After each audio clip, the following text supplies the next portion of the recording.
Вітаю, шановне гаспадарства. Трошки падгальмоўваў нешта гімн, но гэта звычайная справа на нашым канале, я ўжо амаль звыкла.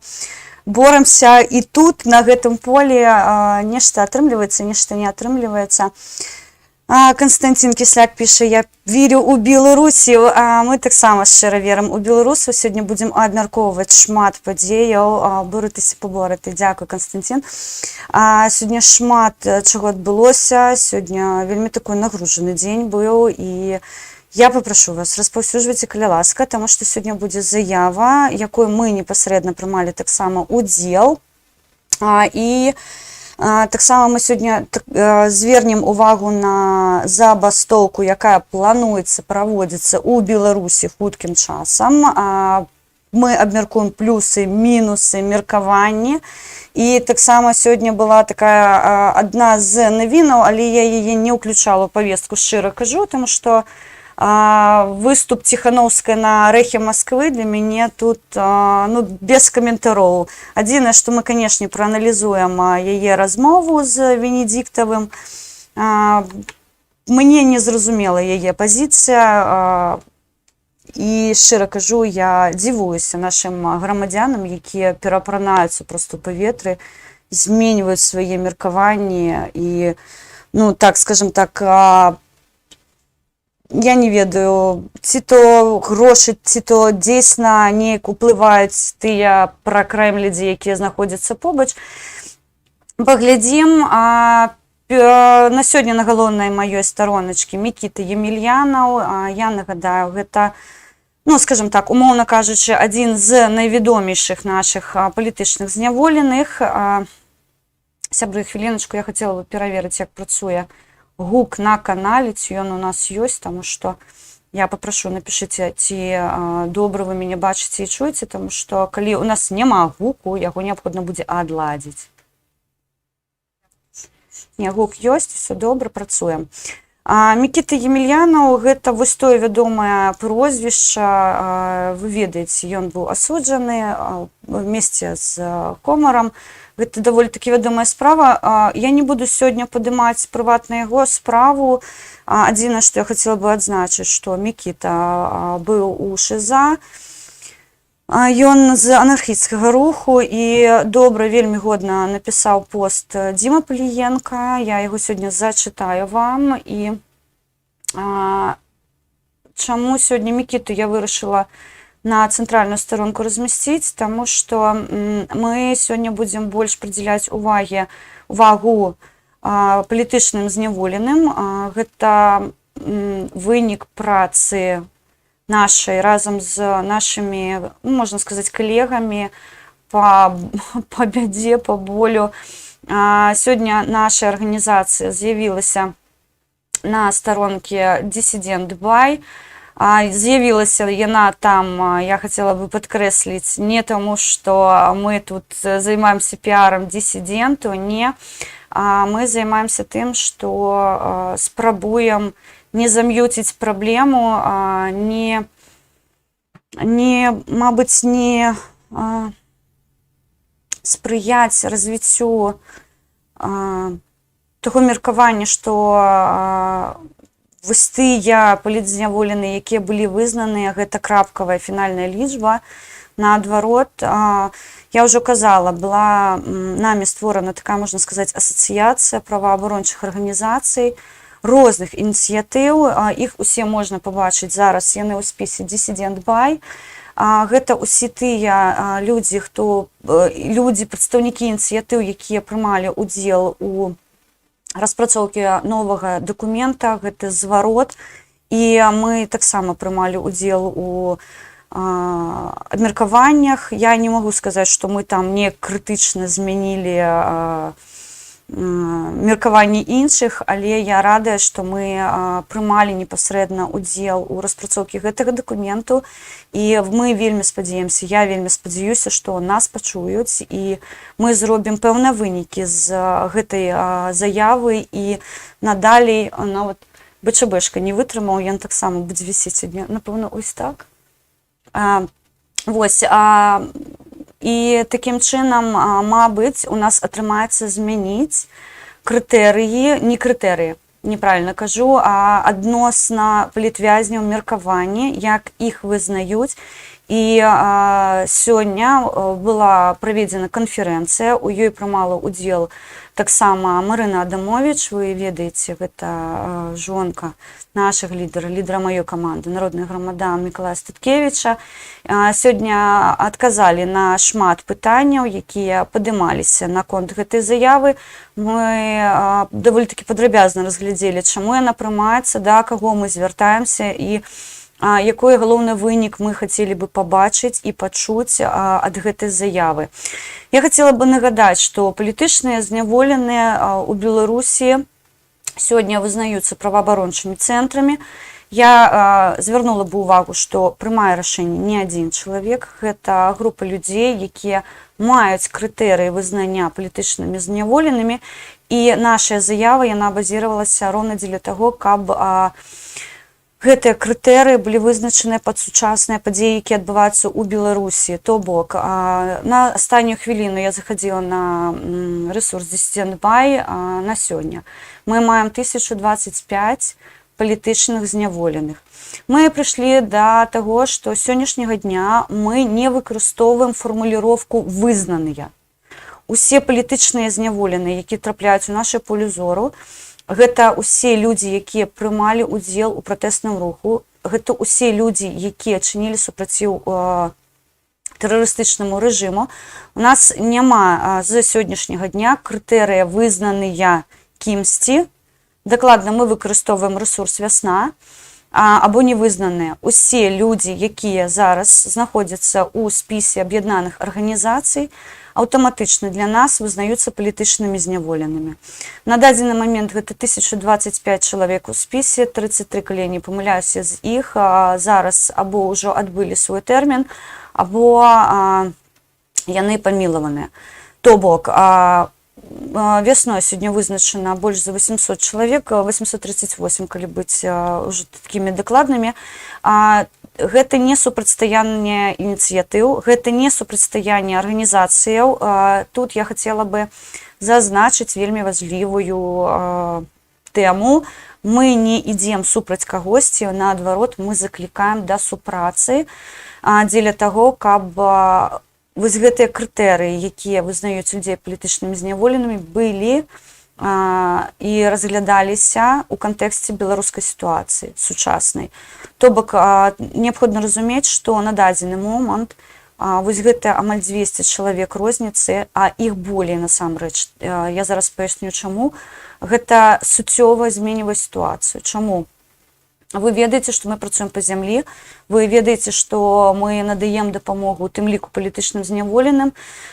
Мы заклікаем дапамагаць нам, мы далучаем дыяспары да дапамогі, і гэта не выключна антыкрызісны цэнтр «Беларускі дом» або грамадскае аб'яднанне «Правадзіць», якім я кірую. Гэта вялікая колькасць арганізацый, гэта і ініцыятыва «Наш дом», «Краіна для жыцця», наша ініцыятыва. Вось сёння ў спісе я бачыла, далучыліся «Рух салідарнасці разам». То бок гэта згуртаванне ініцыятываў, якія надаюць магчымасць атрымаць дапамогу, у тым ліку і на зямлі. Што важліва, вось гэта амаль 200 чалавек розніцы паміж спісамі. Мы выкарыстоўваем пляцоўку Dissident By паміж вясной і дысідэнтам. Ёсць крытэрыі, яны былі ў артыкуле 2019 года вызначаныя, якім чынам вызнаюцца палітычныя зняволеныя ў Беларусі, і яны трохі ўжо, можна сказаць, састарэлі і не адпавядаюць сучаснай сітуацыі. Напрыклад, у папярэднім стрыме мы падымалі тэму, чаму Мікалай Аўтуховіч не вызнаны палітычным зняволеным, таму што яго вядуць па нібыта, не па нібыта, яго вядуць па вельмі страшэннаму артыкулу. Я шчыра кажу, для мяне згадваць нават артыкул, якой інкрымінуюць Аўтуховічу, гэта ўсё роўна, што самой на галаву ісці, таму што артыкул за тэрарыстычныя дзеі, ён для любога чалавека ён страшны, таму што ён пад сабой базіруе вельмі, скажем так, цяжкія ўмовы абараняцца, і па-другое,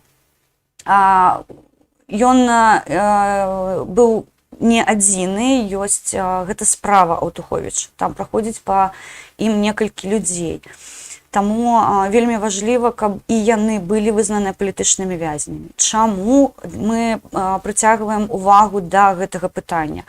Нібыта падаецца, што чалавек за кратамі знаходзіцца і окей, так, ён прайшоў па палітычным артыкулу, але калі мы выкарыстоўваем выключна спісы вясны і карыстаемся інфармацыяй, я бачу гэтую памылковую інфармацыю на вялікай колькасці пляцовак. Я не журу іх за тое, што яны выкарыстоўваюць гэты рэсурс, мы самі карыстаемся рэсурсам вясна, і мы шчыра ўдзячныя за тое, што і сёння актывісты, не гледзячы на тое, што палову актывістаў самой вясны ўжо паперасаджалі і далі шалёныя проста тэрміны праваабаронцам, тым не менш, памылкова выкарыстоўваць непоўныя дадзеныя, таму што калі чалавек не трапляе ў спісы вясны, калі чалавек афіцыйна не вызнаны, вось тая фармуліроўка афіцыйна не вызнаны палітычным зняволеным, ён знікае з інфармацыйнага поля зору. Яго інфармацыю аб ім не распаўсюджваюць, аб ім не пішуць неважліва вызнаныя экстрэмісцкімі, не вызнаныя экстрэмісцкімі СМІ. Гэтыя людзі, яны нібыта знаходзяцца за шырмай. Я правяду зараз прыклад. У Беларусі ўжо толькі па афіцыйных дадзеных больш за 5000 адчыненых крымінальных справаў. Гэта ўсё людзі, якія трапілі за сваю грамадскую пазіцыю пад судовыя, умоўна, косткі бюро судовай справы. Я нагадваю, у Беларусі абсалютны дэфолт прававы, таму называць гэта судамі, гэта не суды, гэта проста хацелкі пачвары, якая лічыць, што за сваю грамадскую пазіцыю маюць права караць, што парушае, безумоўна, канстытуцыйнае права беларусаў. Гэтых справаў больш за 5000. То бок патэнцыйных палітычных зняволеных у нас на сённяшні дзень павінна быць больш за 5000. Нам вядомыя кейсы па амаль 1060 людзей. Гэтыя людзі, якія ўжо знаходзяцца за кратамі, часціна з іх або ўжо адбыла тэрмін, або пайшла на памілаванне. Вось гэтая лічба паміж 1055 і больш за 5000 крымінальных справаў, вось гэтая розніца ў 4000, яна для нас цёмная. Мы пра гэтых людзей амаль нічога не ведаем.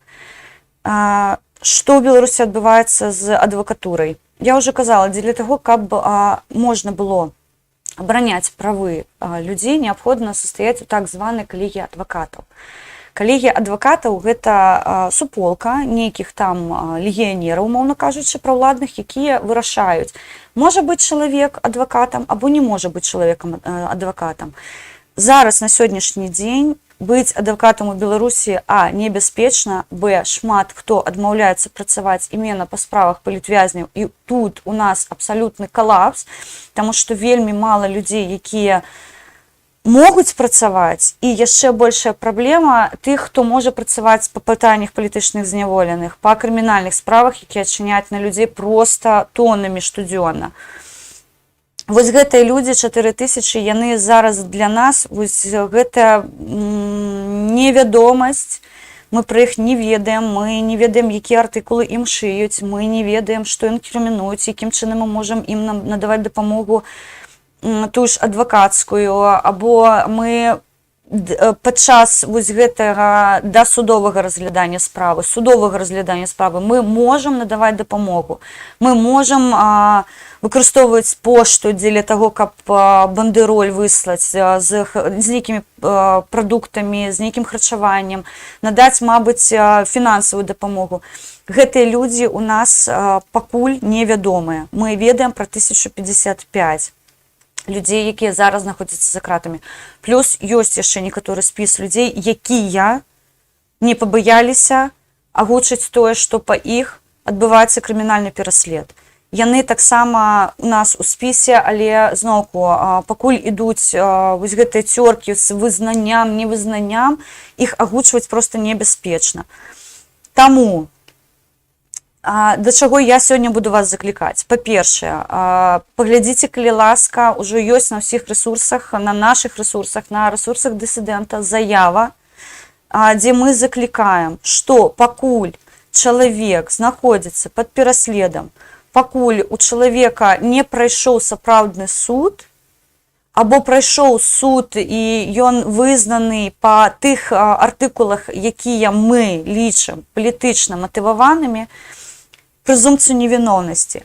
Сёння шмат пытанняў падымалася наконт таго, што ёсць крымінальныя справы за сутычкі з прадстаўнікамі сілавых структураў, ці вызнавацца будуць гэтыя людзі палітычнымі зняволенымі, і ці будуць па іх праходзіць яшчэ нейкія судовыя справы. Відавочна, што не.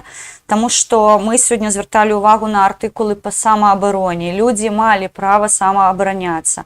У нас на сённяшні дзень вялікая праблема, асабіста праблема людзей з-за межа, якія не бачаць вось тых невызнаных, умоўна кажучы, палітычных зняволеных, таму што яны лічаць іх, яны трактуюцца як злачынцы звычайныя на ўзроўні людзей, якія дзейсна стварылі злачынствы. Мы хацім прыбраць вось гэтую серую зону. Мы хацім прыбраць вось гэтае паняцце невызнанага палітычнага зняволенага. Мы лічым, што калі чалавек трапляе па сваіх грамадскіх поглядах за краты, або за ім ідзе крымінальны пераслед, ён аўтаматычна павінен вызнавацца палітычным зняволеным. Сённяшнія крытэрыі, якія вызнаныя, якія выкарыстоўваюцца, яны не поўныя. Таму усе праваабарончыя арганізацыі, якія займаюцца пытаннямі палітычных зняволеных, мы заклікаем пайсці з намі на дыялог, з тымі арганізацыямі, якія супрацоўнічаюць з намі. Мы камунікуем паміж сабой, мы пастаянна знаходзімся на сувязі і спрабуем вырашыць вось гэтае пытанне хаця б інфармацыйнай падтрымкі людзей, якія не трапляюць у спіс вызнаных.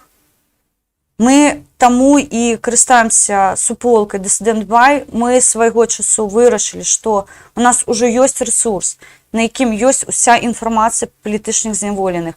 Нам няма сэнсу ствараць новае кола, ствараць новую пляцоўку дзеля таго, каб інфармацыю з дысідэнта перанесці ў нейкую агульную такую пляцоўку. У гэтым пытанні у нас абсалютна не было спрэчак, і я шчыра кажу, вельмі хутка калегіяльна было прынята рашэнне, што мы будзем і надалей карыстацца суполкай, якую стварылі дысідэнты, Dissident Buy, і тут увогуле ніякіх спрэчак наконт таго, каму яна належыць, хто з ёй працуе, няма абсалютна. Тут у нас абсалютны кансэнсус у групе, і шчыра кажу, я прыватна вельмі ўдзячна Касінеровым, скажу прозвішча, за тое, што яны займаюцца гэтым пытаннем. Суполка створана ў 2019 годзе. Таксама ёсць ресурс на Facebook, гэта лісты салідарнасці, якімі мы карыстаемся на сённяшні дзень у рамках праекту падтрымкі палітычных зняволеных. Таму, калі ласка, я вас вельмі прашу, для чаго увесь доўгі спіч? Тыя, хто распавядае пра Беларусь, хто звяртае увагу на праблему Беларусі, хто лічыць неабходным распаўсюджваць інфармацыю па сітуацыі ў Беларусі, не выкарыстоўвайце, калі ласка, тэрмін вызнаныя палітычныя зняволеныя. У Беларусі ёсць палітычныя зняволеныя, і на сённяшні дзень іх больш за 1000. Таму гэта не супрацьстаянне вясне, гэта не супрацьстаянне арганізацыям, якія вызнаюць палітычных зняволеных. Гэта заклік да супрацы, гэта заклік да таго, што нам неабходна ведаць усіх, хто трапіў пад рэпрэсіўны гэты каток, таму што гэта і праца з сваякамі, гэта і міжнародная падтрымка, гэта і ліставанне. Сёння, дарэчы, вельмі шмат увагі прыдзялялася з боку тых, хто быў за кратамі, як важліва падтрымліваць інфармацыйную сувязь з палітычным зняволеным. Вы ведаеце, што беларусаў за кратамі катуюць. Да палітычных ставяцца лепей, калі мы пра іх крычым, калі пра іх ведаюць. Роўна сёння пра гэта на маім канале Telegram ёсць пасыланне на канферэнцыю. Я раю вам яе паслухаць. Таксама прэс-служба беларуская сёння размяшчала на сваім рэсурсе пад відэа, пад стрымам я надам на канферэнцыю з пасылання. Паслухайце, калі ласка, гэта вельмі важлівая тэма. Мы не падымалі бы яе, калі б гэта не балела і гэта не крычала зараз, таму што мы маем праблему, мы яе не будзем замоўчваць. Яшчэ раз скажу, гэта не супрацьстаянне арганізацыі, гэта не крытыка ў бок кагосьці. Мы проста просім замяніць крытэрыі вызнання палітычных зняволеных адпаведна той сітуацыі ў Беларусі, якая зараз адбываецца. Гэта надасць нам магчымасць, мажліва, нават кагосьці ўратаваць ад катаванняў, кагосьці, мабыць, ад нейкіх смяротных рэчаў. Гэта надае нам мажлівасць крычаць пра людзей. Таму Мікіта Емельяну, якой знаходзіўся ў ШИЗА сёння і знаходзіцца ў ШИЗА, сёння на галоўнай старонкі майго стрыма, чытайце яго справу, глядзіце, за што гэты хлопец сядзіць. Ён з анархісцкага руху. Таксама раю паглядзець, як анархісцкі рух зачышчаўся, фактычна заціраўся ў Беларусі, як лавілі актывістаў. Вы ведаеце Дзіма Паліенка, можна да яго ставіцца па-рознаму. Ён з анархісцкага руху, ён быў той, хто пагадзіўся на зямлі даць нам інтэрв'ю пра тое, што адбываецца за кратамі. Таму, калі ласка, звяртайце ўвагу на гэта, Юрій Лось, вітаю, звяртайце ўвагу на гэта і дапамагайце. Мы сёння звярталіся да ўсіх. Было пытанне, хто з'яўляецца бенефіцыярам нашай заявы. Дык вось бенефіцыярам нашай заявы з'яўляюцца ўсе грамадзяне, якія зацікаўлены ў тым, каб інфармацыя пра палітычных зняволеных у Беларусі не прыхоўвалася і не ствараліся умовы, пры якіх людзі не трапляюць у спіс палітвязняў. Мы выступаем супраць зам'ючвання гэтай інфармацыі. На жаль, спісы кожны дзень папаўняюцца, яны не становяцца меншымі, яны не стаюць нейкімі больш лаяльнымі, у Гомелі затрыманні масавыя, і гэта насамрэч для нас вельмі складаная сітуацыя. Таму распаўсюджванне інфармацыі пра палітычных зняволеных я раю карыстацца зараз рэсурсам Dissident Buy.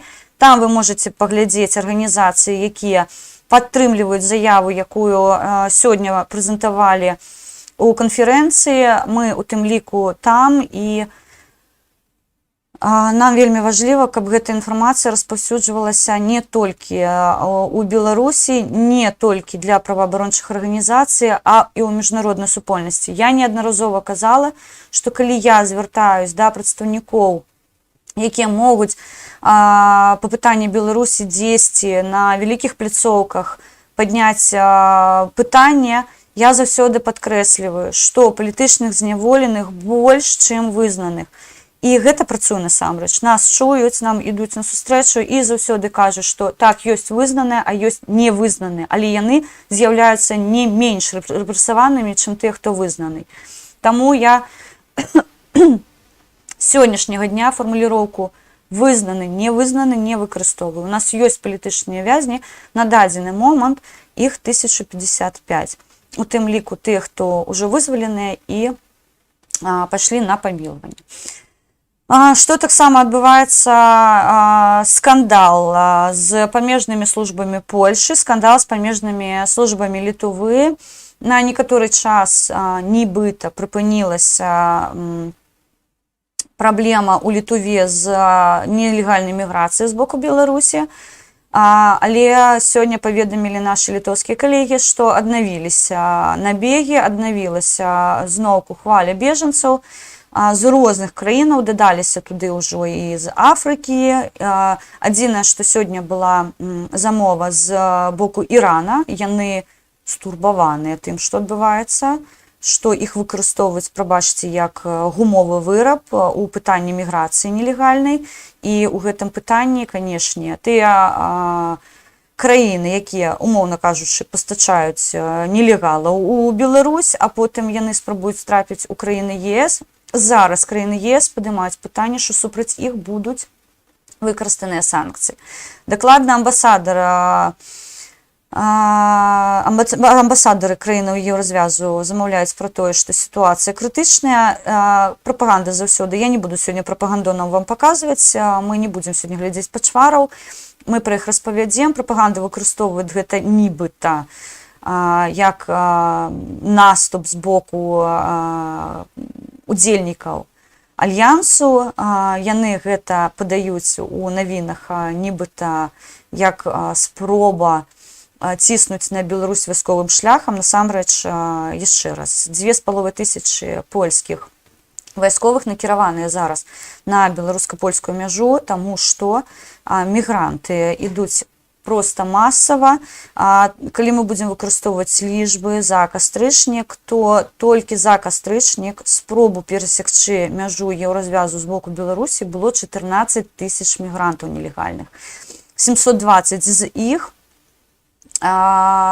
былі на мяжы з Польшчай. Калі я не памыляюся, мабыць, я трошки некарэктна сабе выпісала лічбы. 40 краінаў еўразвязу асудзілі беларускі рэжым за тое, што ён пастачае нелегальных мігрантаў. І на сёння прыйшлі ўжо звесткі, якім чынам перасякаюць мяжу нелегальна, і там падкрэслена з польскага боку, што удзел у нелегальным перасяканні мяжы з боку Беларусі прымаюць таксама беларускія памежнікі або людзі, схожыя на іх. То бок, там ёсць людзі, якія дапамагаюць, яны рэжуць калючы дрот і такім чынам спрыяюць нелегальнаму перамяшчэнню на мяжу з еўразвязам. Сёння адлавілі адно відэа, дзе, калі я не памыляюся, іранскі блогер распавядае, як правільна неабходна перасякаць мяжу з Польшчай. Ён паказвае, як неабходна абыходзіць калючы дрот, ну не абыходзіць калючы дрот, а як з ім можна бароцца, бадацца. І зараз пакажу вам, як гэта адбываецца насамрэч. Гэта мігрант-тиктокер, ён паказвае лайфхакі з беларуска-польскай мяжы, напрыклад, як рэзаць калючы дрот. У яго больш за 80 000 падпісчыкаў, і сёння Польшча афіцыйна на падставе вось такіх прыкладаў, напэўна, замовіла пра тое, што усе нелегалы, якія трапляюць на тэрыторыю Польшчы, яны будуць трапляць адразу у, я так зразумела, крымінальнае праваджанне, і ім свеціць тэрмін да 5 год. То бок, зараз з мігрантамі будуць бароцца ўжо па-іншаму, таму што той наплыў, я яшчэ раз кажу, Украіна ЕС спрабавала патрапіць каля 14 000 нелегальных мігрантаў, і сёння Нямецчына таксама надавала інфармацыю, у іх больш за 6 000. Гэта тыя, хто ўжо перайшоў мяжу Беларусь або Польша, або Літва, і трапілі ў Нямецчыну. Там ствараюцца таксама лагеры, і там таксама будуць разгортацца, я так разумею, лагеры бежанцаў новыя. То бок, эканамічна гэта вельмі ўсё складаная сітуацыя. 25 кастрычніка, я нагадаю, перасекчы мяжу спрабавала больш за 700 чалавек, 720 паведамляюць лічбы з еўразвязу. Таму там трывае барацьба, і хутчэй за ўсё, у 5-м пакеце санкцыяў будзе зазначана таксама нелегальная міграцыя, і будуць разглядацца яшчэ прыватныя санкцыі. Быў зліў 12 арганізацый у Беларусі, якія займаюцца нелегальнай міграцыяй. То бок, зараз гэта ўсё адпрацоўваецца, і 5-й пакет санкцый, яго ўжо анансавалі, сказалі, што хутчэй за ўсё ён хутка ўжо будзе прыменены адносна беларускага боку. Я мяркую, што бліжэй да снежня мы яго пабачым, і ён неяк зможа палепшыць сітуацыю, таму што еўрапейцам абсалютна зразумела, што з тэрарыстам перамовы весці няма сэнсу. Што па 5-му пакету санкцыяў кажуць, што ён будзе накіраваны найперш супраць асобаў і кампаніяў, адказных за перапраўку мігрантаў з краінаў Блізкага ўсходу і Афрыкі у еўразвяз праз тэрыторыю Беларусь. Таксама амбасадары еўразвязу заявілі 26 кастрычніка сёння, то бок, на слуханнях у Брусэлі па замежных справах, што 5-й пакет санкцый павінен набыць сілу хутка. Наколькі хутка, паглядзім. Тут таксама хацелася бы адзначыць, гэта па-за навіннага, скажем так, ланцугу, але РНР і арганізацыі ІКАО, якія займаюцца пытаннямі пасадкі летака, яшчэ не надалі разгорнуты даклад па сітуацыі, якая адбылася. Хаця анансавалі яго на верасень месяц, але хутка лістапад, і, на жаль, нам яшчэ пакуль нічога не вядома. Адзінае, што пачвары з Беларусі зрабілі выгляд, што мне гэта нагадала маскалёў, якія звярнуліся па аднаму з іх зараз заручніку, па Навальнаму, што тыпу дайце нам інфармацыю, чым атруцілі Навальнага, да? І тое ж самае з беларускага боку, дайце нам дадзеныя, хто накіраваў у Менск летак. То бок, ну, абсалютны дысананс, але метадычкі працуюць аднолькава, таму, калі праводзіш такія аналогіі, становіцца проста смешна. І зараз я бы хацела звярнуць увагу на вельмі важлівую тэму таксама. Вітанечка, Віталій Воробьёв, вітаю. Лекса Ковалів, дзякуй шчыра за тое, што вітаеце Василька Сакача, вітаю. Туніяці, вітаю. Гордан Шамвы, вітанечка. Любов Пришліца, вітаю вас. Андрій Біченко, вітаю. Героям славы, дзякуй, што далучыліся. Вось, што сёння, не сёння, дарэчы, сёння спрэчкі былі шмат у чатах, але зноўку я неяк іду супраць сістэмы, і у мяне нейкія зноўку асабістыя меркаванні наконт таго, што ў Беларусі адбываецца, і зноўку я іду супраць вось гэтых усеагульных замоўленняў, але, ну, шчыра кажу, пакідаю гэта на сваю прыватную адказнасць, БЧБшка ў мяне па факце збегла, ну ладно, гэта такое. Наконт закліку вакцынавацца ў Беларусі. Сёння мяне абвінавачвалі ў тым, што я мала працую з зямлёй. Сёння мяне абвінавачвалі ў тым, што я не валодаю статыстычнымі дадзенымі па супутніку. Мяне абвінавачвалі ў тым, што я ўвогуле не разумею, як працуе вакцына. Але у нас тут ва ўкраіне шмат прыкладаў, калі беларусы прыязджаюць вакцынавацца спецыяльна ва ўкраіну, таму што ва ўкраіне даступныя розныя вакцыны. Тут карыстаецца вялікім запытам Pfizer'ская вакцына, таксама ёсць AstraZeneca, ёсць Coronavac, ёсць Moderna. Moderna зараз я не бачыла лічбаў, падаецца, скончылася, але Pfizer'ам актыўна вакцынуюць людзей. І што я хацела бы зазначыць, мы павінны былі падняць гэтую тэму ў адным з стрымаў, але ўсё неяк не да вакцынацыі, але караценечка, я сёння спецыяльна забегла на сайт Міністэрства здараваахароны Украіны, паглядзела, у якіх умовах могуць іназемцы рабіць сабе прышчэпкі. І шчыра кажу, як паведамляе украінскае Міністэрства здараваахароны, пытанняў па прышчэпкі ва ўкраіне у замежнікаў не ўзнікае ўвогуле. Сёння таксама я бачыла ў адным з чатаў беларусаў замежжа, дакладна беларусы ў Львове, пісалі, што беларусы спецыяльна прыехалі вакцынавацца ва ўкраіну, у іх на руках быў выключна паспарт грамадзяніна Рэспублікі Беларусь, але пакольку ў міністэрстве зазначана, што любыя людзі замежжа, ну, іназемцы, хто патрапіў на тэрыторыю Украіны абсалютна легальна, маюць права бескаштоўна атрымаць прышчэпку ад ковіда. Гэта зазначае, што калі вы перайшлі мяжу афіцыйна, вы легальна знаходзіцеся цягам 180 дзён на тэрыторыі Украіны, вы маеце права бескаштоўна прышчапіцца любой з вакцынаў, якія на дадзены момант ёсць ва ўкраіне ў наяўнасці. І там зазначаецца, што за працэдуру могуць здымацца кошты, але зноўку тут пакольку вакцынацыя бескаштоўная, беларусы, якія заязджаюць ва ўкраіну і знаходзяцца тут легальна ў зазначаны тэрмін, вакцынуюцца таксама бескаштоўна. Таму праблема вакцынавацца альтэрнатыўнымі вакцынамі я ўвогуле не бачу. Я не заклікаю не вакцынавацца, наадварот, вакцынуйцеся як можна больш і лепей і якаснай вакцынай. Не вакцынуйцеся лішне храмасомным бляхах спутнікам. Сёння шчыра кажу, проста раздалбала. Мне сёння моцная спрэчка была на гэты конт, калі пісалі: я раю маёй матулі прышчапіцца супутнікам, каб яна сябе пачувала добра. Окей, напісала я, і няхай матуля леціць у космас. Не пытанне. Я не раю нашим беларусам прышчапляцца спутнікам. Калі вы дзейсна гатовыя прышчапіцца, ну, бліжэйшая краіна да вас, якая надае такую магчымасць альтэрнатыўнымі якаснымі вакцынамі, окей, няхай яны не самыя якасныя, але яны нашмат якасней за супутнік. Украіна, калі ласка, прыязджайце сюды. Калі будуць праблемы нейкія з пражываннем, ну, слухайце, на 2-3 дні знайсці вам магчымасць пажыць там у хостэле, мабыць, на нейкім прываце, не праблема абсалютна. Але яшчэ раз крычу, ваше жыццё, яно набагата для нас важлівей, чым усе гэтыя заклікі. Вакцынуйцеся чым заўгодна, толькі жывіце.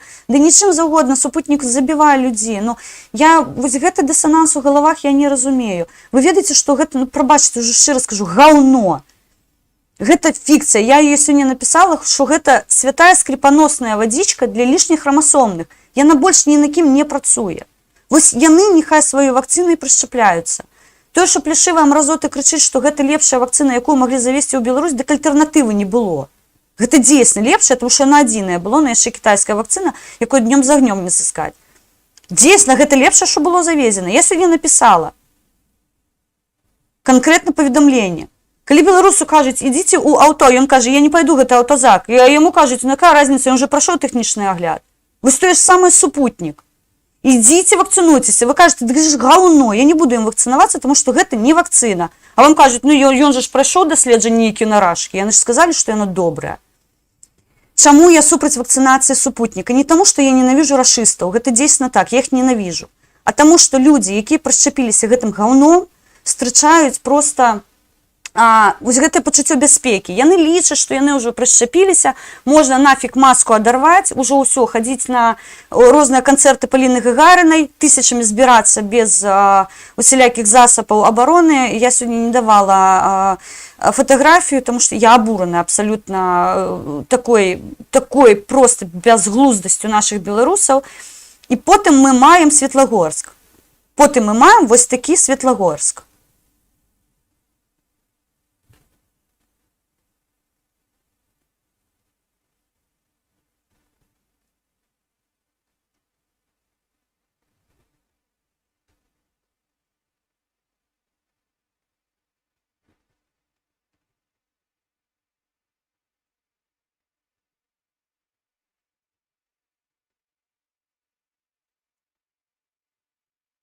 Агонь, правда?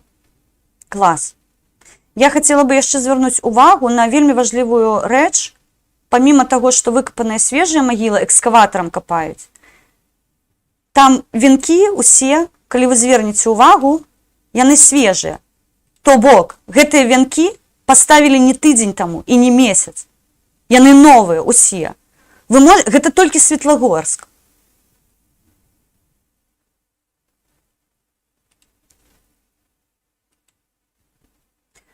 Таму хацеце прышчапіцца, гэта бяспечна можна зрабіць у Польшчы, у Літве, ва Ўкраіне, у іншых краінах. З'ездзіце на адпачынак, прышчапіцеся ў Францыі. Што заўгодна, толькі не супутнік. Дамаски им действительно не нужны. Ну, я зараз покажу вам, просто у телефоне фото знаходзіцца, я яго сёння не дадавала на ОБС-ку як інфармацыю такую важлівую, але я вам шчыра кажу, я офігела, я вам зараз покажу на камеру.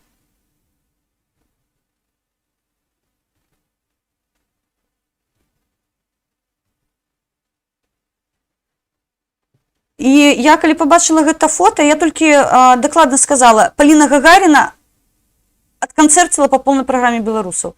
Яна не маскале вось так знішчае. Тысячы беларусаў, якія як бараны папёрліся слухаць Паліну, так сумавалі за маскалямі. Так хацелася паплакаць. У яе ёсць песня, я чула, «Папрасі у аблаков» называецца. Вось беларусы, якія, я лічу, што гэта хадзілі ябацькі, таму што нармальны, адэкватны беларус на гэтую дзею, на гэтую падзею, ён проста не папрэцца. Таму што здаровы глузд, я заўсёды казала, павінен перамагчы. Калі вось гэта, Ябацькастан, зараз там павінен яшчэ прыехаць Бедросавіч, у яго запланаваны канцэрт, Баста, падаецца. То бок, гэтая пачвара стаіць на сцэне у атачэнні ахаронцаў, якія аблітыя з ног да галавы, яна прышчэплена яўна не супутнікам. І тысячы беларусаў у захапленні хапаюць ковід. Мне проста цікава, колькі на аблака адправіла Паліна Гагаріна беларусаў. Колькі ім не хопіць кісню. Таму што беларускія лекарні, яны разрываюцца, гэта дакладна вядома. Мы пра гэта аром, проста пастаянна, кожны дзень. Мы крычым пра тое, што халера, сядзіце дома. Чаго вы прэцеся на гэтыя канцэрты, як стада бараноў? Вам гэта патрэбна? Сумуеце за Палінай Гагарінай? Сумуеце за Бастай? Вы хутка можаце павітацца з... Хто там у іх памёр? Меньшоў таксама крычаў, што супутнік кальнуўся, все нормально. З архангеламі зараз размаўляе. Я не разумею, мяне ў галаве гэта не выкладаецца проста, я шчыра кажу. Я больш скажу, я захожу на інстаграмы, там на розныя суполкі сваіх знаёмых, я проста з іх спаўзаю. Яны цягаюцца на гэты канцэрт. Я в шоке, просто я в шоке. Таму, хацеце прышчапіцца спутнікам і адправіцца в космас, вам гарантавана. Калі ёсць трохі мазгоў, знайдзіце магчымасць. Няма там фінансавых сродкаў, звярніцеся да арганізацый, якія дапамагаюць. Купы ініцыятываў, якія надаюць дапамогу. Так, цяжкая сітуацыя, але здароўе ваше і жыццё, яно набагата нам даражэй.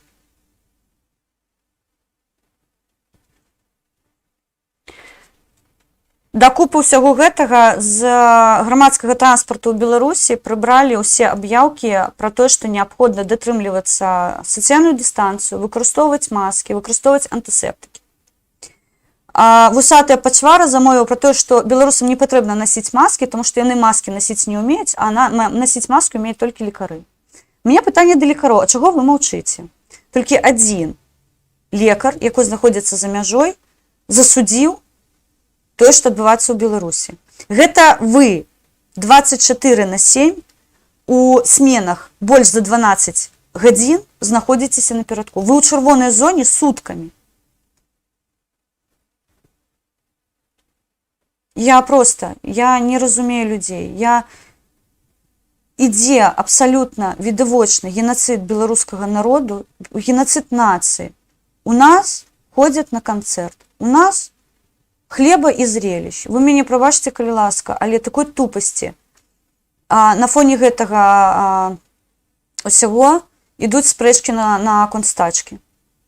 Вы сур'ёзна? У нас ідуць спрэчкі за забастоўку. Зараз у інфармацыйным полі зноўку мяне звінаваціць у тым, што я супраць латушкі неяк выступаю. Зараз паясню сваю пазіцыю. Зараз з вами трошки паразмаўляю. Вітаю, Сергій Першак, вітаю. Віталій Воробйов, сумують за Кобзоном, це безпечно. Ну так, Кобздох їх чекає. Що сьогодні відбулося на МТЗ? На МТЗ у черговий раз, як на Білоруськалі, як на інших великих заводах, де абсолютно правила безпеки не соблюдаються, за ими ніхто не сочить. Сёння Крыніца, Белсат паведамляе, што па словах Крыніцы інцыдэнт произошел у цеху. Мужчына, гэта Менскі трактарны завод. Мужчына трапіў у радыяльна сверлільны станок, яго разарвала на часткі. На МТЗ загінуў працаўнік. Мы выражаем свае пачуцці сям'і, родным і блізкім, мы патрабуем разбірацельства ў гэтай справе. У першую чаргу гэта віна кіраўніцтва прадпрыемства, гэта напісаў Сергей Дылеўскі.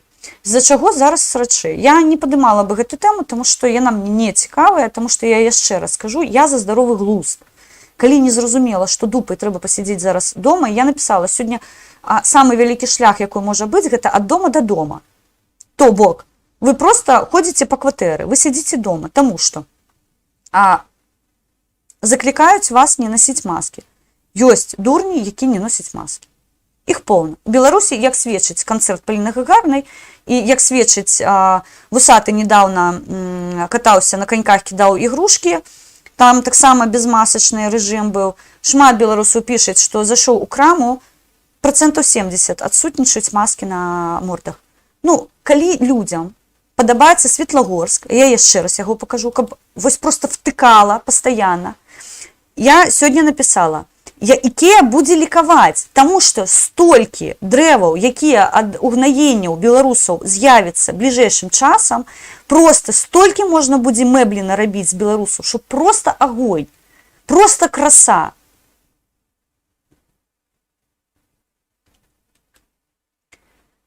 Сергей Дылеўскі з 30 жніўня.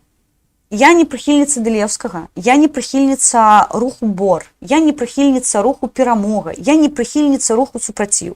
Я кагосьці магу падтрымаць ідэалагічна і ідэйна, кагосьці магу засудзіць.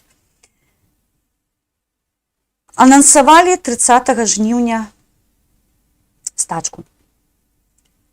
Каб беларусаў у іх душэўны склад быў спакойны, мы гэта замовілі як забастоўку. Я ўжо паясняла, чым адрозніваецца забастоўка ад стачкі. Забастоўка – гэта сацыяльная складавая, стачка – палітычная. Дзеля таго, каб сэрца беларуса лішні раз не хваляваць, мы замовілі, што мы заклікаем іх у забастоўку.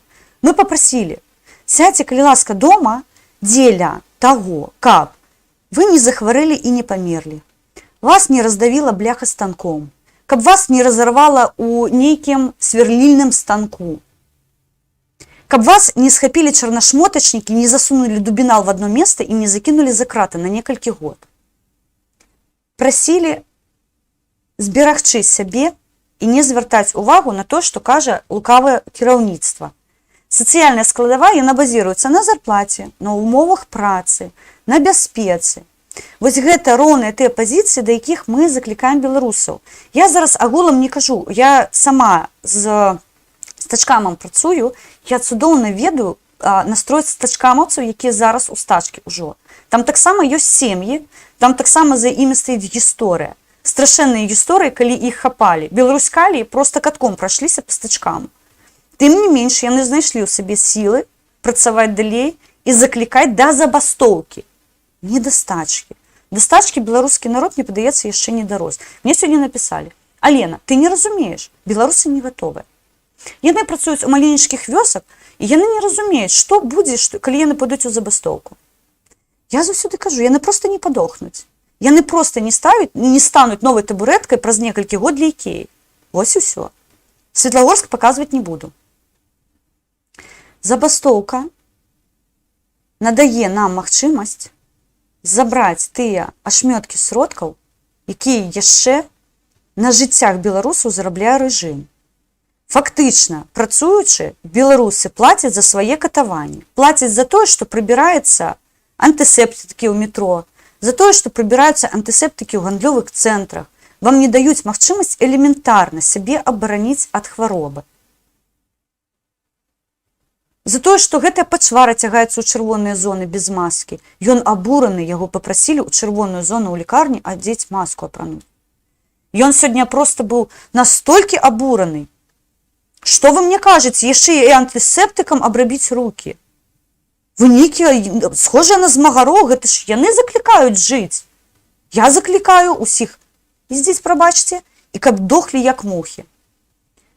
Таму, незалежна ад таго, я сёння пісала пра труну.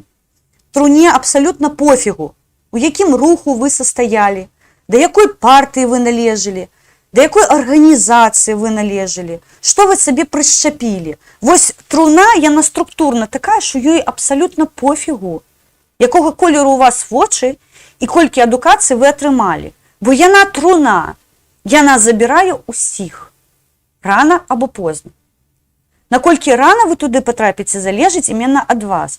Калі не даходзіць, што забастоўка надасць нам магчымасць прывесці нармальную вакцыну ў Беларусь. Пакараць чарнашмотачнікаў, якія вас ганяюць па раёнах і не даюць спакойна зайсці ў краму нешта купіць. Абараняюць вашыя правы на заводзе і не даюць станку упасть на голову, каб вас у ліпёшку расплюшчыла і вы сталі новым угнаеннем для ікеевскіх табурэтак. Каб ваша зарплата дазваляла вам дзяцей апранаць не ў крэдыт, а вазіць іх на мора і спакойна купіўшы нейкі пензлік або сшытачак, як гэта працую ва ўкраіне. Мне дзіцё ходзіць таксама ў школу украінскую. Я, не працуючы, проста на дапамогі сваіх сваякоў спакойна дзіцё адправіла ў школу без праблем. Я не плаціла за падручнікі, У мяне няма збору на усялякія там, як у нас там вокны мяняюць, жалюзі вешаюць, паталкі беліць, меліць. Гэтага не існуе тут. У мяне праблемы, дзе я возьму грошы на абавязковае харчаванне дзіцёнку, таксама не стаіць. У мяне дзіцёнак бярэ з сабой бокс з ежай і пэнзлюе ў школу. Без праблем. Вось заради гэтага мы просім, пасядзіце дома, калі ласка, гэта не складана. Калі вы думаеце, што за межы таксама там сядзіць на грантах, піліць грошы, я зраблю неяк вам экскурс у сваю хату, каб вы паглядзелі, як за межы піліць грошы. Я нагадаю, гэта дыяспары ўжо больш за год цягнуць беларусаў.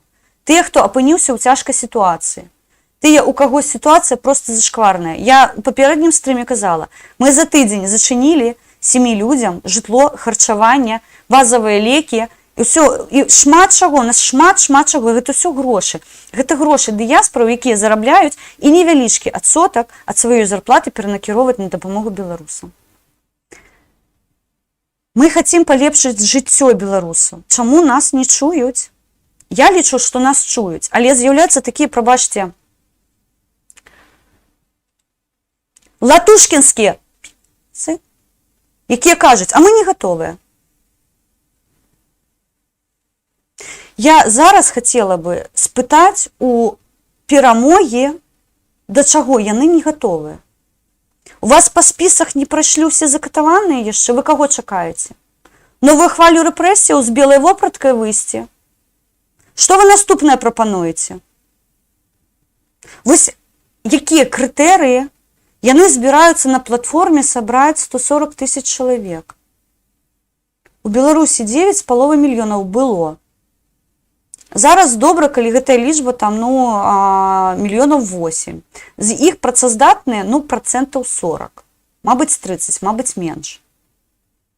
Чаго вы чакаеце? Трыгераў? Вам геноциду для беларускага народу мала. Нам неабходна яшчэ пару соцень закатаваць, атрымаць купу палітычных зняволеных дзеля таго, каб мы заявілі пра тое, што настаў нарэшце дзень Х, і мы пашлі ў забастоўку. У мяне пытанне да руху, да рабочага руху, якой крычыць: мы не гатовыя, вы што, якая забастоўка? Мы ж яшчэ не ўсе пункты выканалі нашага вось падрыхтовачнага руху. Вы нармальныя, адэкватныя людзі. У Беларусі геноцид штодня, штохвіліны, штосекунды. Мы чакаем, калі ўсе падрыхтуюцца да забастоўкі. Я зараз не хачу гэта крытыкаваць. Я роўна сёння гэта пісала ў замежжы. Мне не патрэбен павадыр, каб разумець, што мяне ўбіваюць. За мае грошы. Я таму вымушана была пакінуць Беларусь. Я таму вымушана была пайці ў стачку яшчэ ў траўні 2020 году. Я не працавала, не фінансавала рэжым, таму што я ведала, што выходзячы на плошчу, тыя паскуды, якія здымаюць мяне на камеру, яны жывуць за мае кошты, за мае падаткі. І я сказала дулю с макам. Мы чакаем нейкага дня, калі умоўна. Дэлеўскі псіхануў сказаў, мабыць, не псіхануў, мабыць, яны дзейсна па ўнутрашніх сваіх рэсурсах бачаць, мы гатовыя. Все, выходзім, тому што далей цярпець нельга. Цудоўная ініцыятыва. Сёння аб'яднаныя дэм-сілы, я не ведаю, як перакласці дэм-сілы, але нейкія сілы сказалі, што яны будуць спрыяць таму, каб нарэшце ў Беларусі заявілася замежная вакцына. Займайцеся, калі ласка, гэтым пытаннем. Вось гэта у вас добра атрымліваецца. Не лезьце да працоўных. Сёння загінуў чалавек. Каб стачка пачала працаваць раней, магчыма, мы бы маглі ўратаваць жыццё. Роўна пра гэта мы кажам з жніўня месяца. Роўна пра гэта з 2020 году крычыць апазіцыя. Тыя, каго вы так не любіце, тыя, каго вы так баіцеся называць. Мікалай Статкевіч што сказаў? Доўгі пратэст ва ўсіх праявах. І я кажу гэта не таму, што Статкевіч мне ЦУ даў, а таму, што я сваёй башняй разумею, што калі я зараз не выкажу свой пратэст, заўтра мае дзеці будуць закатаваныя. І яны мне ў вочы будуць глядзець і казаць, як ты гэта прыпусціла, як ты дала мяне знішчыць, як ты дала мяне ўбіць у двары майго дому. Я гэтага не хачу. Я раблю ўсё дзеля таго, каб мае дзеці былі ў бяспецы. Дзеля таго, каб не было пагрозы і не было фінансавання гэтага злачыннага рэжыму. Пакуль рабочы рух чакае, калі яны выканаюць усе пункты, я заклікаю да здаровага глузду усіх. Не арыентуйцеся выключна на Дылеўскага, арыентуйцеся на сябе. Гэта вашае жыццё. Ніхто за вас ніколі не вырашыць, як вы яго пражывеце. Адказнасць за тое, што вы робіце, ляжыць выключна на вас. Выключна на вас. 1000 чалавек вам нешта параіць, але калі вы не згодныя, гэта ваша прыватная адказнасць. У труну класці будуць вас. Сёння на трактары загінуў чалавек. Яго разарвала на шматкі. Мы маглі бы яго ўратаваць, каб забастоўку замовілі раней. Я не ведаю, якой дзень. Забастоўка павінна была пачацца учора. Не чакайце дня, калі гэта неабходна рабіць. Ад гэтага залежыць напрамую ваше жыццё. Вас можа знішчыць ковід, вас можа знішчыць КДБшнік, вас можа знішчыць праца, вас можа знішчыць проста вуліца, калі кагосьці будуць лавіць і вас выпадкова ткнуць, і вы выпадкова ударыцеся галавой аб нешта. Такія выпадкі былі. Або вас застрэліць, або вас павесяць. Такія выпадкі таксама ёсць. Глядзіце ролік героям на нашым канале, як загінулі нашыя хлопцы. Каго вылавілі, каго павесілі, каго застрэлілі. Ніхто не абаронены. У Беларусі абараняць насяленне няма каму. Гэта залежыць зараз напрамую выключна ад вас. Ідзіце ў забастоўку, зберажыце беларускую нацыю, беларускі генафонд. Калі у вас ёсць сям'я, абдыміце адзін аднаго і скажыце дзякуй Богу, што вы разам і вы побач, і можаце абняць адзін аднаго. Таму што 1000 сямей, людзей, якія знаходзяцца зараз за кратамі, гэтага лішаны. Яны не могуць падысці да каханага чалавека, абняць яго і сказаць, што я па табе сумую. Мне не хапала цябе, таму што я не бачыла цябе цэлых 5 хвілінаў. Мы з гэтым працуем штодня. Гэта іх лісты праходзяць праз нашае сэрца. Гэта мы прапускаем гэтыя гісторыі. Звярніце на гэта ўвагу. Ці вартыя вашыя 100-150 даляраў, якія вы зараз капейкі зарабляеце, таго, што вы можаце страціць у будучыню? Ці вашыя дзеці гатовыя да таго, што яны так рана пахаваюць сваіх бацькоў? Не чакайце трыгераў у Беларусі, ідзе генацыд. Беларускую нацыю знішчваюць. Я не ведаю, што яшчэ павінна адбыцца такога, каб гэта для вас стала сігналам таго, што ўсё, хопіць. Больш ніколі.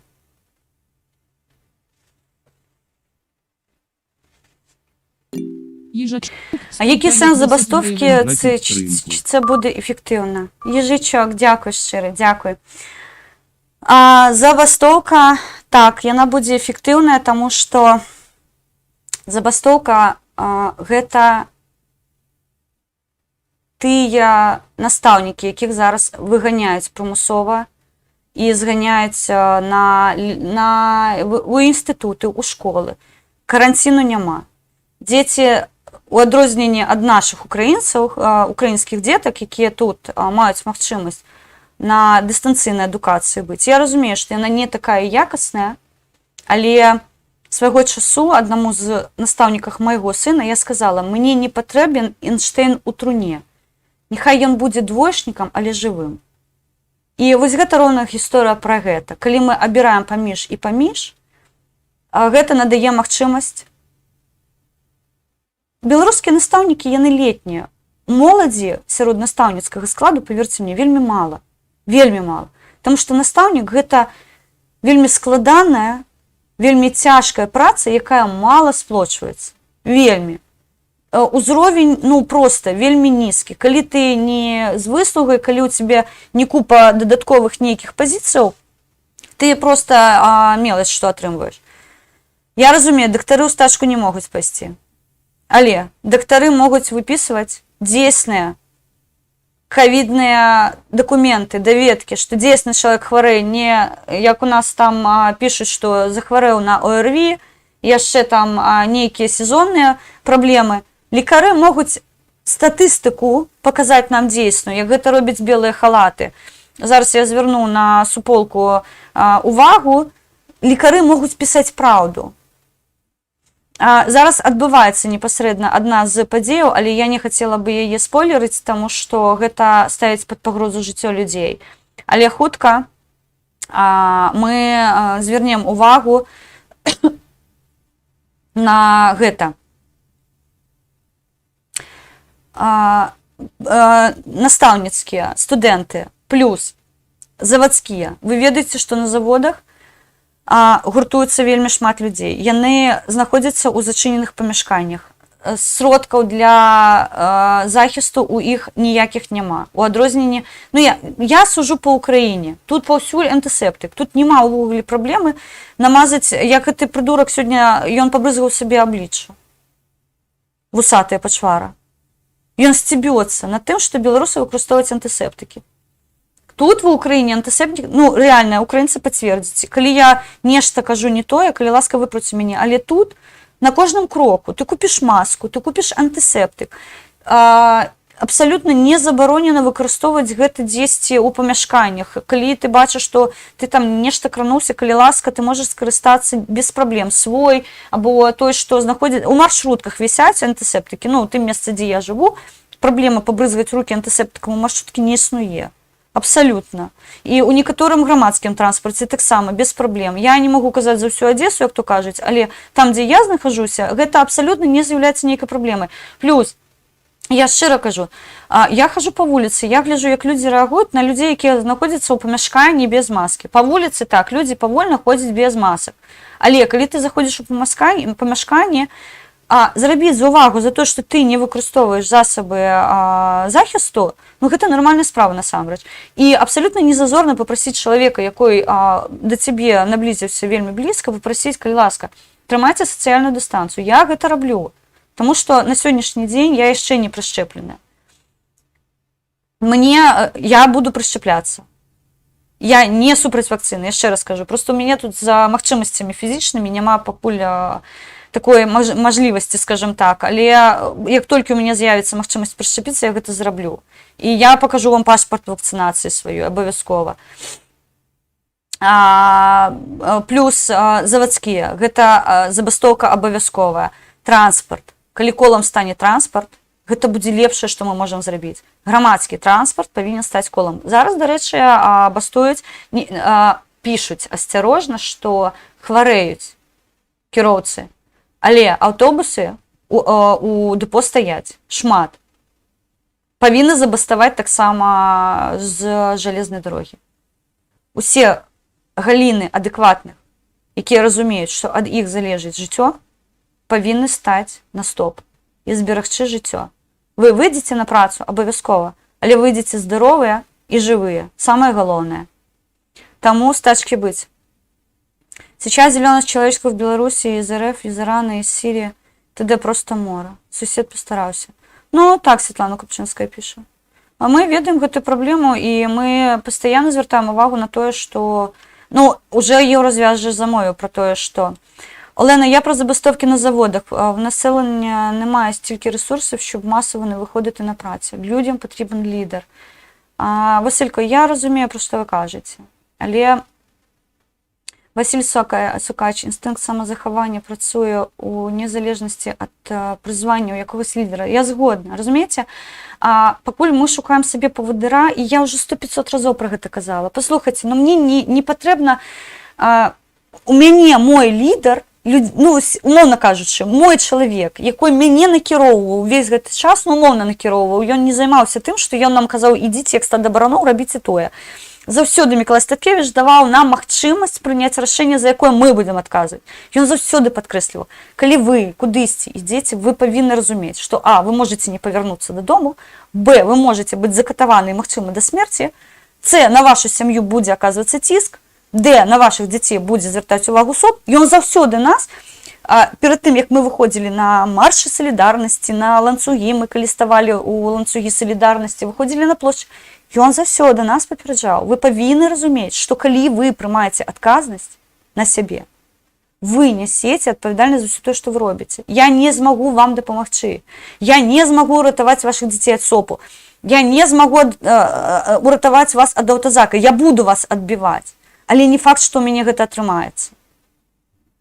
Мне не павінна зараз з ім вось гэтае пытанне сагласоўваць, каб разумець, што Мы працягваем стачку. Я страйкую ва Украіне і заклікаю сваіх украінскіх сяброў страйкаваць беларускую прадукцыю. Плюс я не ведаю, якія сілы наверху пачулі. Воскресенскаму до 24-го году забаронен уезд ва Украіну.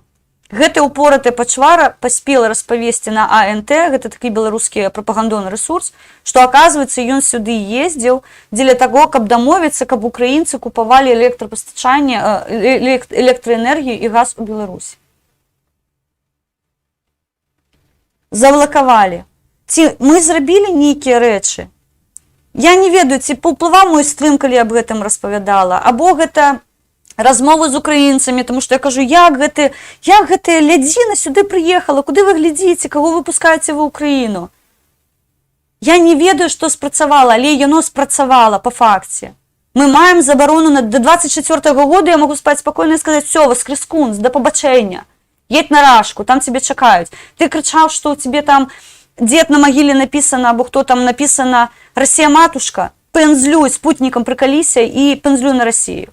Цябе там чакаюць. Я не ведаю, каго мне патрэбна слухаць дзеля таго, каб прымаць рашэнне. Я заўсёды прымаю рашэнне самастойна. Мне не патрэбен павадыр. Гэта, як моя мама кажа, у размовах з Богам мне не патрэбен пасрэднік. Дык вось, у прыняцці рашэнняў мне таксама ніхто не патрэбен. Я аналізую сітуацыю, я раблю вынікі і я раблю нейкую дзею. Я разумела, што маіх дзяцей будуць катаваць. Я выехала не таму, што я спужалася за сябе. Я ўжо неаднаразова казала, паслухайце, я на плошчы правела не одну гадзіну, не один дзень і не один год. Я не баюсь плошчы, я не баялась гэтых мардаваротаў, якія вакол нас стаялі пастаянна. Мы да іх звыклі, мы над імі сцібаліся. Я ведала, што ціснуць пачнуць праз маю сям'ю. Першых, хто патрапіць пад гэты рэпрэсіўны станок, будуць мае дзеці. Калі вы падымеце спіс палітвязняў, вы паглядзіце, колькі там дзяцей. Для мяне дзіцёнак, якому 18 год, ён мне ў сыны гадзіцца ўжо. Колькі непаўналетніх, Мікіта Залатароў. Колькі падымеце спісы непаўналетніх дзяцей, там зараз 11 чалавек налічваецца. Це ж дзеці нашы. СОП пастаянна цягае, гэта сацыяльная апека. Пастаянна цягаецца і пужае бацькоў, што адбяруць дзяцей, забяруць. Што такое нашыя дзіцячыя дамы, я вам шчыра кажу. Я працавала свайго часу валанцёрам у дзіцячых дамах. Калі я вам весь жах дзіцячых дамоў распавяду, у вас просто вы спаць не зможаце. Адзінае, што я вам магу намекнуць, паглядзіце дзіцячыя дамы, у нас просто зачыненая гэта інфармацыя, у нас нават валанцёраў у дзіцячыя дамы пускаюць па сагласаванні. Просто прыйсці ў дзіцячы дом не ва ўсіх. Але агулам, асабіста ў Менске, без согласования з адміністрацыяй ты не потрапіш. Ты не позвонишь, не скажешь, я бы хотел зайсці. У мяне былі выпадкі, калі я звонила ў дзіцячы дом, казала, я волонтер, я там такая арганізацыя, все, але мы юрыдычна не зарэгістраваныя, просто вось мы такое суполка волонтераў, хотели бы вам дапамагчы, у нас есть магчымасці. Мне казали, вы не юрыдычная асоба, як я вас согласую, мы не маем права вас пусціць на тэрыторыю дзіцячага дома. Там жах, што адбываецца насамрэч, проста гэта інфармацыя не прасочваецца, але калі захаціце даведацца, даведаецеся, і у вас выбухне мозг. Таксама на бацькоў ціснуць праз дзяцей. Першы, хто трапляе пад рэпрэсіўны станок, гэта дзеці. Нашых актывістаў дзяцей выкрадалі з вуліцы. Няўжо я не разумела, што каб мяне прымусіць падпісаць нейкія паказы, дзеі, якія я не рабіла, будуць катаваць маіх дзяцей. Я не за сябе баялась. Я просто ведала, чым гэта скончыцца. Як паказвае, сведчыць зараз практыка ў Беларусі, яно так і адбываецца. Таму забастоўка наша ўсё. Сидзіце дома. Да, цяжка будзе. Да, грошаў няма. Зноўку. Вы ж трымаецеся за афігенна вялікія зарплаты. Вы ж трымаецеся за мільённыя ганарары і за мільённыя там прэміі, якія вам выплачваюць. Я дзівуюся нашым некаторым стачкам, не стачкамаўцам, прабачце, а працаўнікам пішуць, там Беларусь Калій зарабляе велічэзныя кошты. На Гродна Азот там за одну зарплату яны могуць дазволіць сабе аўто крутое з салона купіць. Ну, гэта меркаванне ходзіць. Окей, я заўсёды задаю одно пытанне. Чаму вось гэтую падушку бяспекі вы сабе за столькі год не стварылі на працы? Чаму вы не падумалі пра тое, што могуць прыйсці часы, калі вас будуць за вашыя грошы ўбіваць, а вам неабходна будзе неяк абараніцца? Зараз хата вашая крэпасць, там вас могуць дастаць, як дасталі Андрэя Зельцера. Але верагоднасць таго, што будуць адначасова даставаць 7 мільёнаў, вельмі маленькая. Пабудзьце з дзецьмі дома, абдыміце іх, пакуль яны побач з вамі. Толькі калі я вывезла сваіх дзяцей за мяжу і зразумела, што яны ў бяспецы, я адчула, наколькі моцна я іх люблю, як сильна я баюсь іх страціць, як страшна мне за іх. Падумайце пра сваіх бацькоў, якія не гатовыя хаваць сваіх дзяцей. Падумайце пра сваіх каханых людзей, кожная хвіліна з якімі для вас павінна быць скарбам. Таму што ў мяне 1055 прыкладаў, калі няма магчымасці абняць любімага чалавека. Дзіма Казлоў, вядома, шэры-кот, мы ўжо 1500 разоў казалі. У яго няма магчымасці нават з сябрамі празмаўляць, у яго увогуле нікога няма. А зараз яму забаранілі ліставанне, магчымасць скарыстацца рахункамі сваімі, у яго нічога няма. Мы спрабуем зараз прабіць гэты мур дзеля таго, каб проста сказаць: Дзімка, мы побач з табой, мы цябе не забылі. Каб ты ведаў, колькі мы тут пра цябе крычым, ты бы проста сказаў: малайцы, я з вамі побач, я тут, вы там, давайце змагацца далей. Вось гэта каштоўнасці, базавыя нашыя. Жыць. Таму што жыццё заўтра можа скончыцца. Па розных прычынах. Калі вы гатовыя мяняць сваё жыццё, вы не будзеце глядзець у кішэню сваю, у гаманец свой, вы хацеце змяніць жыццё. Калі мне кажуць, што вы гарантуеце, якія вы будзеце плаціць грошы тым, хто пойдзе ў забастоўку? Сябры мае дражэнькія, вы ў забастоўку ідзеце заради грашэй? Заради грашэй вы можете працаваць далей. Калі вам плоціць рэжым за тое, каб вас катавалі, не пытанне. Мы не плацім за катаванне. Мы просім 2 тыдні, 3 тыдні, максімум месяц пабыць дома. На закатках, на закрутках, на бараболе, якую вы сабралі здачу, гэта можна зрабіць. Я падтрымліваю забастоўку ў любым выглядзе, хто б яе не замовіў. Зрабіў Дылеўскі? Цудоўна. Зрабіў Латушка? Цудоўна. Яшчэ хтосьці? Супер. Заклікалі пасядзець дома, як Светлана Ціхановская, яна папрасіла вас, ваш лідар, вы ж на яе арыентуецеся. Яна папрасіла: пабудзьце дома, халера. Ну, без халера гэта і мая прыстаўка. Дык пачуйце яе, вам лідар патрэбен? Окей. Васіль Сакач, грызу і змагаюся кожны дзень, і астатніх цяну за сабой. Отож, поки ви не будете готові пригризти за свою свободу, нічого не буде. Я згодна абсолютно. Сябри, я ніколи не нила, у яких я умовах. Ніколи я вам не казала, наколькі мне може бути тяжко. Не глядячи на тое, що я в Україні, я з категорії людей, які, все, я оптиміст. Я до конца оптиміст. Як би тяжко, як би складано не було.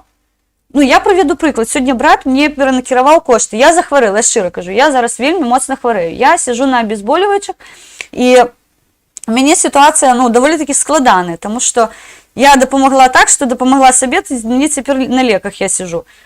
І він мені скинув на лікування гроші. Ну, все, на, ось тобі копеечка, а я відкладаю эту копеечку на комуналку, тому що хутко мені платити необхідно буде за комуналку. Економлю на леках. Замість того, як пити спазмолгон, я п'ю аспірин. Замість того, як пити спазмолгон, я п'ю анальгін Дарниця. Ну, окей. Тому що у мене сьогодні ось такі умови. Але я розумію, заради чого я це роблю. Я можу проплатити інтернет, каб розмовляти з вами. Я могу у черговий раз там звернутися до своїх поплечників і сказати, що працюємо далі, змагаємося. Я могу до вас звернуться, попросить, допомагайте землі, тому що у нас є кейси по землі. Їм дійсно складано, особисто тим, хто не може працювати. Вони знаходяться, ну, ті люди, хто на хімії, вони не можуть працювати, вони на хімії. Вони відбиваються щогодинно. У них немає такої можливості увогуле. А у Діми Козлова увогуле немає можливості заробляти. І рахунки у його заблоковані. Дімка Полієнко написав, що у Діми Козлова на рахунках заблакавана зараз больш за $1000. У мяне пыталі: Алена, як мы можам дапамагчы? Да халера, мы можам дапамагчы. Сэнс якой, калі проста яму заблакавалі рахункі. Денис Івашин зараз таксама, у яго няма магчымасці працаваць. А я украінцам скажу, я нагадаю, Денис Івашин, ён прымаў удзел у расследаваннях інформнапалма. Зараз яму інкрымінуюць дзяржаўную здраду. Яму свеціць велічэзны тэрмін.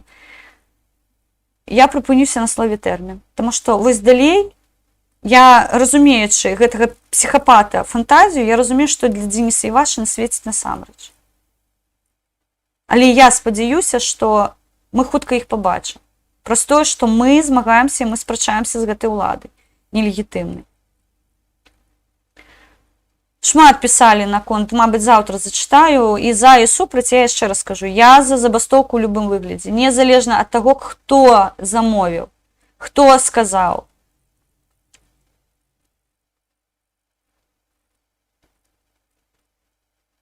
Я хотела бы зачитать, я буду перекладать на ходу то, что написал Дима Полиенко.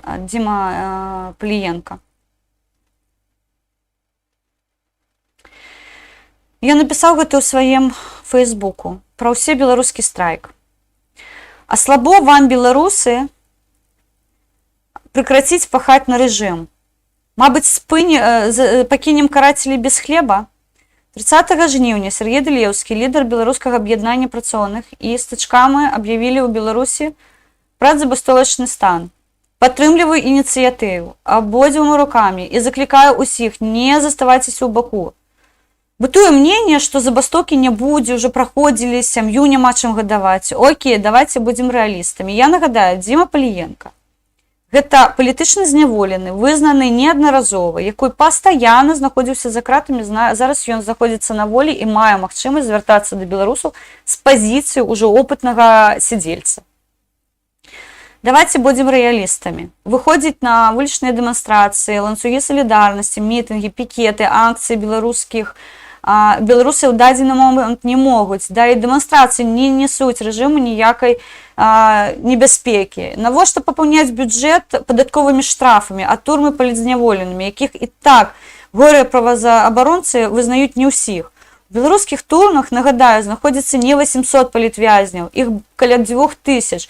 Сярод іх ёсць мае сябры і таварышы: Мікіта Емельянаў, Александр Францкевич, Андрей Чепюк, Евген Афнагель, Андрусь Войніч, Сергей Романов, Ігор Ліневич і сотні іншых выдатных людзей.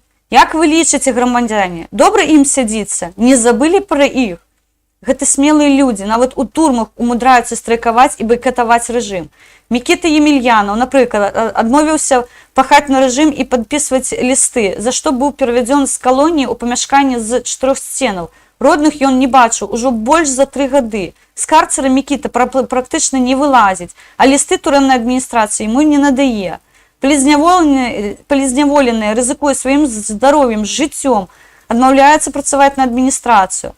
А вы на волі. Вы можаце 2 тыдні пасядзець дома. Вось вы, грамадзяне неверагодныя, якія выходзілі ў жніўні на дэманстрацыі, адкажыце сабе на пытанне: вы можаце далей працаваць на гэты фашысцкі рэжым? На Лукашэнку, яго свору, гатовы далей гадаваць іх з сваіх кішэняў, гадаваць насілле, катаванне, знішчанне. Некаторых беларусаў ужо не павярнуць. Ні Рому Бандарэнка, ні Сашу Тарайковскага, ні Андрэя Зельцера.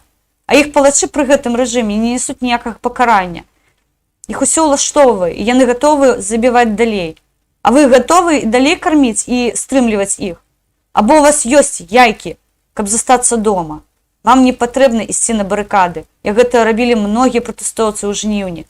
Вам не патрэбна ўхадзіць у падполле і бароцца з рэжымам з зброяй у руках, як гэта рабілі анархапартызаны. Вам не патрэбна выходзіць на маршы, як гэта рабілі мільёны беларусаў. Зачыніць вочы на той беспредел немагчыма. У вас ёсць 2 варыянты: або ісці ў забастоўку і перамагаць, або і далей быць рабамі і чытаць сводкі навінаў пра загінутых і новых палітычных зняволеных.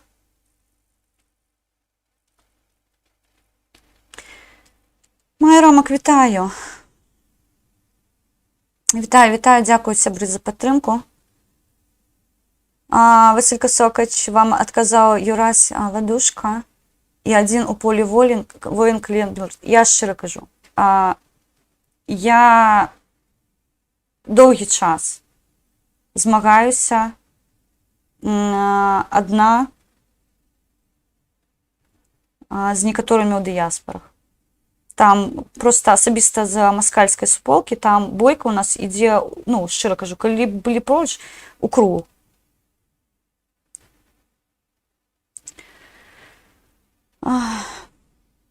Гэта складанае пытанне, і можа адзін чалавек зменьваць сітуацыю. Я вам шчыра кажу, у маёй практыкі неаднаразова такое было.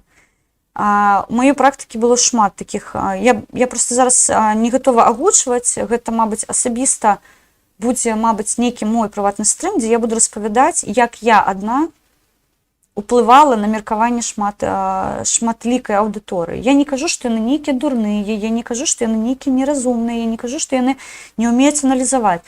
Просто некаторыя маркёры давалі разуменне таго, што дзейсна неабходна на гэтым моманце задумацца і нешта рабіць па-іншаму. Я ўжо прыводзіла прыклад, калі мае паплечнікі з народнай грамады, яны яшчэ балансавалі паміж вось гэтай гісторыі, што, ну, Алена, ну ты ж разумееш, што не ўсе маскалі раз. Ты ж разумееш, што некаторыя з іх адэкватныя людзі, там, усё. Я казала, людзі, вы што? Гэта яны зараз, прабачце, абараняюць мяжу паміж Украінай і Расіяй. Яны абараняюць яе, або яны бяруць зброю і панзлююць ваяваць супраць маіх грамадзян, супраць украінцаў. Ідзе расійска-украінская вайна. Яны казалі, не, ну што ты, ну там грамадская вайна, ну паглядзі. Шмат было. Я з імі не спрачалась. Я ім казала, глядзі, вось, раз факт. Дарэчы, сёння Байрактар зноў знес, не зноў знес, а ВСУ Украіны паведамілі пра тое, што беспілотнік Байрактар знес гаўбіцу, расійскую гаўбіцу на тэрыторыі Украіны. Што маскалячая зброя робіць на тэрыторыі Украіны?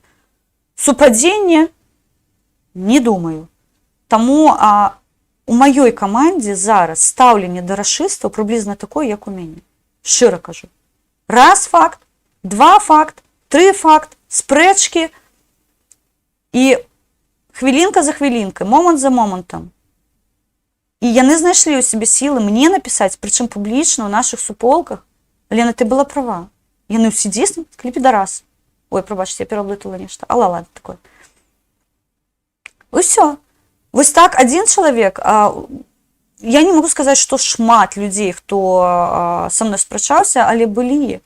І мне вельмі важліва было, каб яны потым маглі у Польшчы расцягнуць украінскі сцяг і напісаць на ім Крым – це Украіна, Крым – гэта Украіна, і беларусы за украінскі Крым.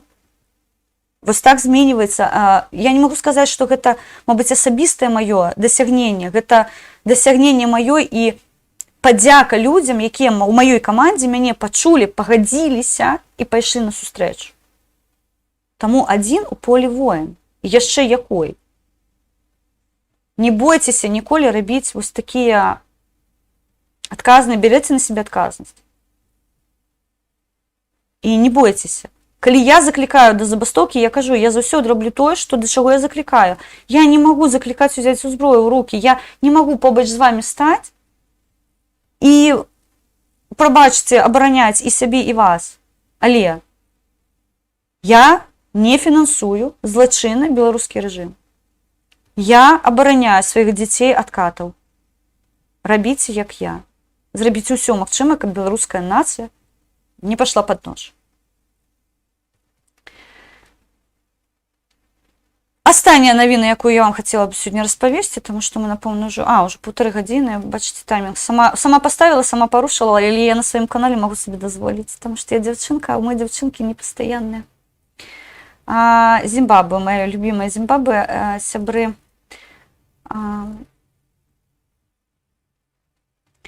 Давайте повернемся, зараз просто у суполкі прыйшла важлівая інфармацыя. Яшчэ раз павярнусь на пачатак стрыма свайго, каго лічыць палітзняволенымі. Прадстаўнікі грамадскага аб'яднання заклікалі звярнуць увагу на рэальную колькасць людзей, вызнаных палітзаключонымі. На сёння праваабаронцы называюць такавымі 833 чалавекі. Магчыма пераглядзець гэтую лічбу, таму што насамрэч такіх людзей нашмат больш. Проста не ўсе адпавядаюць усім фармальным крытэрыям. Прадстаўнікі грамадскіх ініцыятыў кажуць о рэальным. Ну, тут зараз написано 1021, насамрэч 1055 адноўленая інфармацыя на сайце. Падрабязней аб ініцыятыве і аб прынцыпах замоўлення чытайце на нашых рэсурсах. Я нагадаю, вы можете азнаёміцца на Dissident Buy. Сёння я скіну, дайце я запишу сабе, тому що я 100% забуду, що я абяцала на стрімі. Я абяцаю, ніколі не выконваю, тому що забываю про стрім, толькі пераглядаю потым ваше паведамленне. Я вам даю пасыланне на Zoom, не на Zoom, пробачьте, на конференцию. И приглядите там основные посылы, то, про что я распавядала дагэтуль. Это важливо. Зімбабве. Давайте повернемся, что там адбылося. Я нагадаю, былі такія класныя журналісты, якіх Пуйло назвала, нібыта яны там нешта прыдумалі, там што офшорамі Пуйло ніколі не займалася, але мы не здзівованыя. Дык вось накапалі Pandora Papers больш за 600 журналістаў інфармацыю пра тое, што аказваецца залацішка-то у Зімбабве здабываецца беларусамі і кітайцамі, на што зімбабвійцы, як сапраўдныя грамадзяне сваёй краіны, абурыліся і сказалі: гэта наша зямля. І гэта наша залацішка. Нам же ж не толькі трусікі і бусікі. Мы ж хацелі бы і кульчыкі нейкія залатыя панасіць на вушках. Не ўсё ж у пер'ях ды лістках фігавых хадзіць. І што Зімбабве замовілі? Яны прапанавалі правесці антыбеларускія пратэсты. У знак пратэсту, як паведамляюць, на будучым тыдні у Зімбабве збіраюцца пратэставаць ветэраны вайны за незалежнасць краіны, якія ў другой палавіне 60-х і 70-х змагаліся супраць еўрапейскіх каланістаў, а цяпер незадаволеныя палітыкай прэзідэнта страны. Я нагадаю, што адзін Роберт Мугабе, мой улюблены, ужо з апосталамі здароваецца, а зараз там другой, не лепшы за Мугабе. Я яшчэ не вывучыла яго прозвішча, прабачце, таксама там нейкі Мегабы, не памятаю. Ну, карацей кажучы, Зімбабве гэта асабістая гісторыя. Дык вось, гэтыя ветэраны, незадаволеныя палітыкай Зімбабве з Кітаем і Беларусю, якія па іх меркаванні наносяць увага ущерб нацыянальным інтарэсам краіны, ветэраны Зімбабве лічаць, што рэжым Лукашенка, дзе Зімбабве, дзе рэжым Лукашенка. Я шчыра вітаю зімбабвійскіх ветэранаў, што яны паднялі мапу. Мабыць, яны зрабілі вось так на мапе і паглядзелі, дзе знаходзіцца ад Зімбабве Беларусь. Шчыра вам дзякуй, сябры, што вы пашырылі геаграфію сваю і сталі на адну краіну разумней. Гэта зараз не сцёп, я упэўнена ў тым, што зімбабвійцы зараз задаліся пытаннем, хто каму ездзіць золата партыі Зімбабве, што гэта за Беларусь-то такая, што гэта за краіна, дзе яна знаходзіцца, мабыць, дзесьці паўночнай Амерыкі. Ось, і яны афігелі, таму што яны такія: оп, еўрапейскія каланісты, беларус, ё-маё, нешта трэба з гэтым рабіць. Ну і, карацей кажучы, яны зараз будуць, як напісалі, сумленныя і паважаныя грамадзяны Зімбабве супраць сяброўства з лупатым. Што падказвае гэты, тут крыніца паведамляе, што гэты выпадак будзе не адзіны, мець дзела з псіхапатам сабе даражэй. В умовах татальнай ізаляцыі, з якой зараз апынілася Беларусь, толькі ўнутрашнімі сіламі можна змяніць сітуацыю. Так што, сябры беларусы на зямлі, хто мяне шэйманазіў зараз? Яны пашлі глядзець Зімбабве. Я вас прашу, падтрымайце інфармацыйна зімбабвійскія пратэсты. Па-першае, вы пашырыце сваю геаграфію, таму што, дзе Зімбабве я ведала дагэтуль, таму што, я яшчэ раз кажу, я свайго часу цікавілася унікальнай эканомікай Зімбабве, як можна было адну з найлепшых афрыканскіх краінаў давесці да трусікаў і бусікаў, і я яшчэ здзівована, што яны ў лапцях не ходзяць, відаць, не хапае ў рэсурсаў дзеля таго, каб вырабляць усё гэтае шчасце, каб каменьчыкі не рэзалі ногі. Але калі без сцёба, дзейсна, гэта была адна з найбуйнейшых эканомік Афрыкі, якую знішчылі не проста ў ноль, я нагадаю, что там на тележках гроши возили хлеб купить, потому что инфляция была у нескольких миллиардов процентов на день. Ну, мабыць, я зараз утрырую ситуацию, але там шалёны адсотак. І ў гэтым пытанні Зімбабве яна дзейсна папераду краін усіх, тому что такого шалёнага інфляцыйнага тэмпу не было ні ў адной краіне света. Зараз іх даганяе Венесуэла. Я ўжо казала, калі Лукашенко крануўся Зімбабве, яны адчулі, што такое крананне Лукашэнкі. Потым Лукашенко крануўся Венесуэлы. І венесуэльцы адчулі, што такое крананне Лукашенка. Зараз Лукашенко патрымаў за руку Пуйло. Ой, Пуйло, прабачце, я абяцала не мацюкацца. Хаця гэта канстатацыя факту. Вось, так што чакаю. Дынаміка пазітыўная. Я вам жадаю ўсяго лепшага. Не страчайце веру ў сябе. Беражыце сябе і сваіх блізкіх.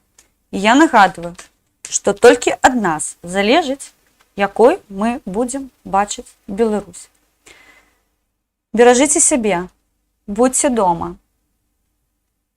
Папрасіце сваіх сваякоў некаторы час не захварэць і не папоўніць бюджэт новымі падаткамі, сплачанымі на труну, а лепей гэтыя кошты выкарыстайце з такім якасным. Купіце сабе фруктаў, купіце сабе нейкіх смаколікаў і вмыкніце класны фільм з каханым чалавекам, або з бацькамі, або з дзеткамі. І проста 2-3 тыдні пабудзьце дома. Гэтага часу дастатня нам дзеля таго, каб кардынальна змяніць сітуацыю ў Беларусі. Я спадзяюся, вы мяне пачуеце, таму што пакуль жывуць беларусы. Жыве Беларусь. Слава Украіне. До сустрэчы ў эфіры.